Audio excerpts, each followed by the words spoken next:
এই নির্বাচনে শুধু দল নয়, আলোচনায় ছিলেন ব্যক্তিরাও। কেউ প্রথমবার জিতে ইতিহাস গড়েছেন, কেউ আবার আলোচনার কেন্দ্রবিন্দু হয়েও শেষ পর্যন্ত পরাজিত হয়েছেন। তাহলে কারা জিতলেন আর কারা হারলেন এই বহুল আলোচিত নির্বাচনে?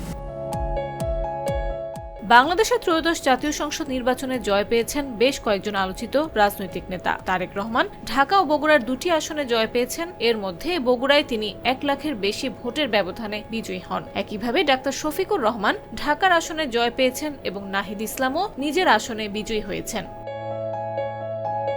বিএনপির মহাসচিব মির্জা ফখরুল ইসলাম আলমগীর, এনসিপির আক্তার হোসেন, বিএনপি নেতা ফজলুর রহমান এবং রুমিন ফারহানায়ের মতো আলোচিত প্রার্থীরাও জয় পেয়েছেন। এছাড়া গণ অধিকার পরিষদের নুরুল হক নূর, এনসিপির হাসনাত আব্দুল্লাহ এবং জামায়াতের এটিএম আজহারুল ইসলাম বিজয়ীদের তালিকায় রয়েছেন।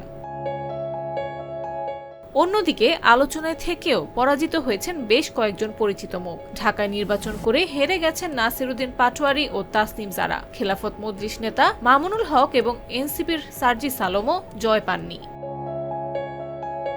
এছাড়া জাতীয় পার্টির চেয়ারম্যান জিএম কাদের এবং ইসলামী আন্দোলনের নেতা মুফতি সৈয়দ মোহাম্মদ ফয়জুল করিমের মতো শীর্ষ নেতারাও এই নির্বাচনে পরাজিত হয়েছেন। এই নির্বাচনে সবচেয়ে বড় চমকগুলোর একটি ছিল গোপালগঞ্জ, যেখানে দীর্ঘদিন আওয়ামী লীগের শক্ত ঘাঁটি হিসেবে পরিচিত 3টি আসনেই জয় পেয়েছে বিএনপি। সব মিলিয়ে এই নির্বাচন শুধু সরকার পরিবর্তনের ইঙ্গিতই দেয়নি, বরং দেশের রাজনৈতিক অঙ্গনে নতুন শক্তির উত্থান এবং পরিচিত অনেক মুখের পরাজয়ের মাধ্যমে নতুন বাস্তবতাও তৈরি করেছে। নিউজ ডেস্ক, জাগো নিউজ।